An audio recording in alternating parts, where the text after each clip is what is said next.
प्रिय भक्तों और सज्जनों, मैं मेरे मालिका अमृत चैनल पर आप सभी को स्वागत करता हूं। तो चलिए सज्जनों, ओडिशा की भविष्य मालिका शास्त्रों से सुनते हैं क्या लिखा गया है कल्कि भगवान के बारे में।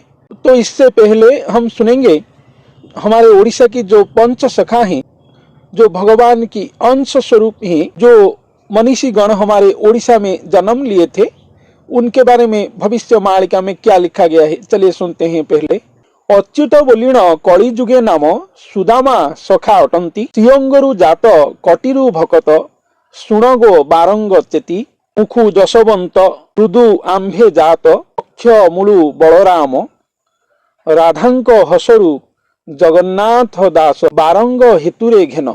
ये जो भविष्य मालिका की पंक्ति मैंने आप लोगों को सुनाया, ये पंच सखा से शिशु अनंत दास जी ने लिखे हैं।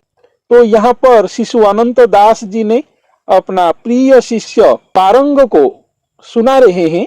तो यहाँ पर बता रहे हैं कि जो सर्वश्रेष्ठ संत हैं पंच सखा से, संत अच्युतानंद दास जी जो हैं, उनका पूर्व जन्म जो था, पिछले जन्म जो था, वो सुदाम था। भगवान की सुदाम सखा वो थे। भगवान की श्रीअंग से वो जात हुए थे, भगवान की कटी स्थान से वो जात हुए थे, ऐसा यहाँ पर लिखा गया है।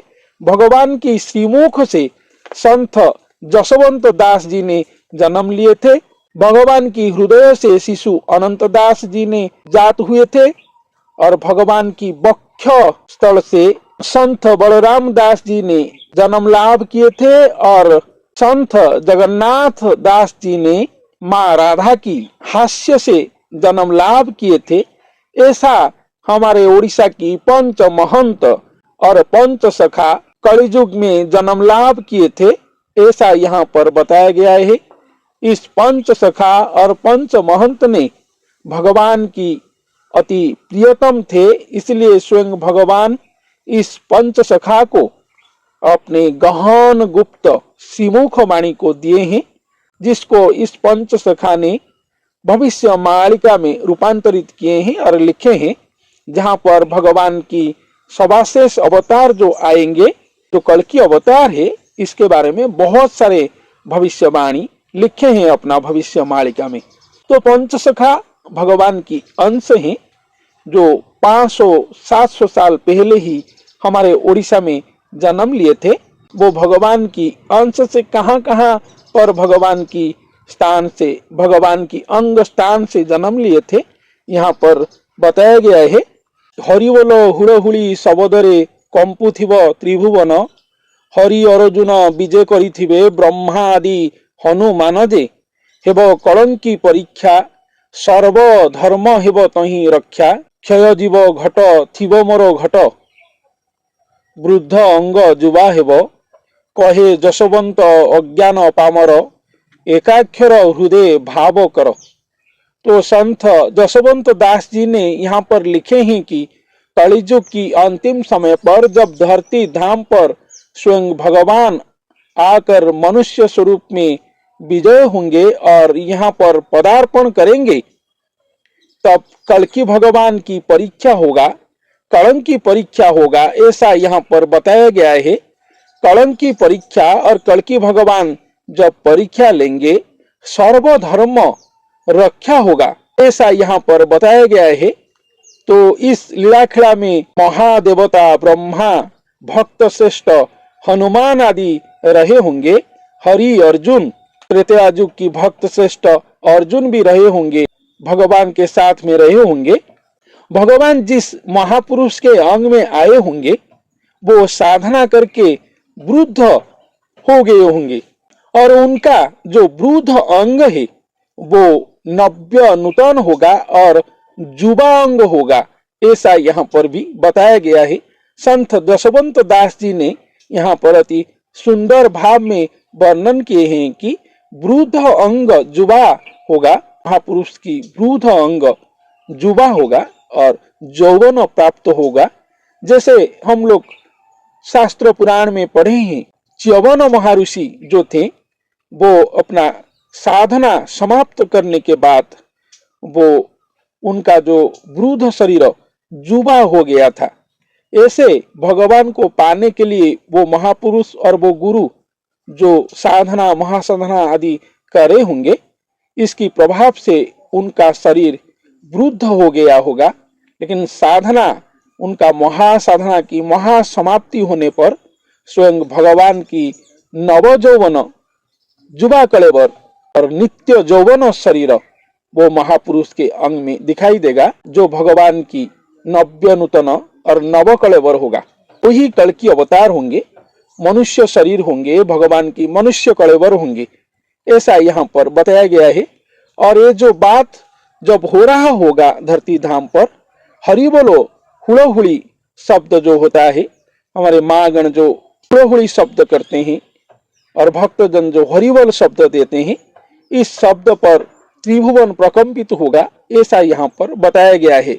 और भक्तजनों को परीक्षा होगा, परीक्षा होकर भक्तजन भगवान के पास में रहेंगे, ऐसा भी यहाँ पर लिखा गया है। जोगी वेश होई महिमा गोसाई विजय कले मर्त्यकु जानी न पारुछ जगतरे केही बेनी नेत्रे देखु देखु जे जाल बेढ़ीची नयन। तो यहाँ पर बताया गया है कि जैसे जाल बिछाया गया है, ये माया की जाल हमारे नयन के ऊपर पर्दा होकर रहा है, जिस पर्दे से, जिस माया पर्दे से हम लोग भगवान को दर्शन नहीं कर पा रहे हैं।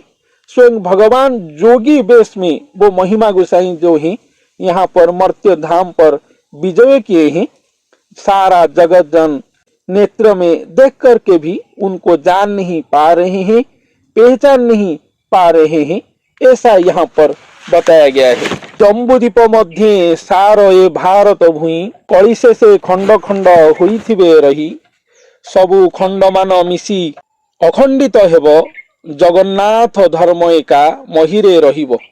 तो यहाँ पर बताया गया है कि समग्र पृथ्वी भूखंड पर, ये जम्बू द्वीप पर भारत भूमि जो है सर्वश्रेष्ठ है।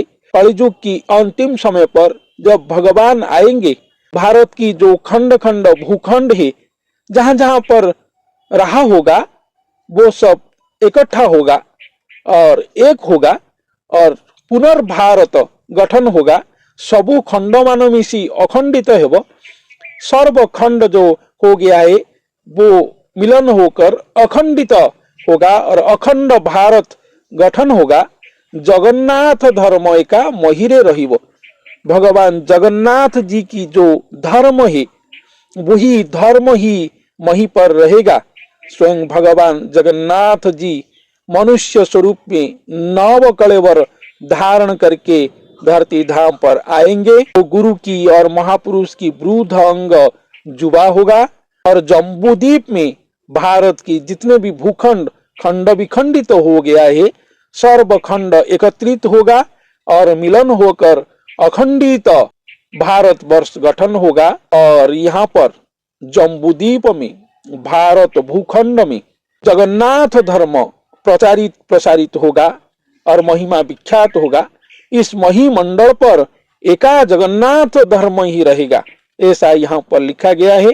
तो सज्जनों, मैंने आप लोगों को बार बार बता चुका हूँ कि कलियुग की अंतिम समय पर जो कल्कि लीला खड़ा होगा, स्वयं भगवान श्री जगन्नाथ जी ही आकर यहाँ पर अपना कल्कि लीला खड़ा करेंगे। कल्कि भगवान जो है वो स्वयं पूर्ण ब्रह्म निराकार ब्रह्म ही है। वो पूर्ण ब्रह्म स्वयं जगन्नाथ महाप्रभु जी ही है और कोई नहीं है। वही बात यहाँ पर दोहरा गया है भविष्य मालिका पर। इस पंक्ति पर लिखा गया है कि जगन्नाथ धर्म ही रहेगा। स्वयं जगन्नाथ ही कल्कि वेश में मनुष्य स्वरूप में आकर भारत खंड को और भारत वर्ष को पुनः निर्माण करेंगे और अखंडित भारत वर्ष निर्माण होगा। और इसका जो महानायक होंगे वो खुद महाप्रभु श्री जगन्नाथ जी ही होंगे। और सब कर्म धर्म और अपना महाकर्म महाधर्म मर्त्य मंडल में वो मनुष्य शरीर और वो महापुरुष की अंग संग होकर ही स्वयं महाप्रभु श्री जगन्नाथ संपादित करेंगे, अपना धर्म संस्थापना करेंगे, अखंड भारत को गठन करेंगे और जगन्नाथ धर्म को यहाँ पर संस्थापित करेंगे। यही बात यहाँ पर लिखा गया है।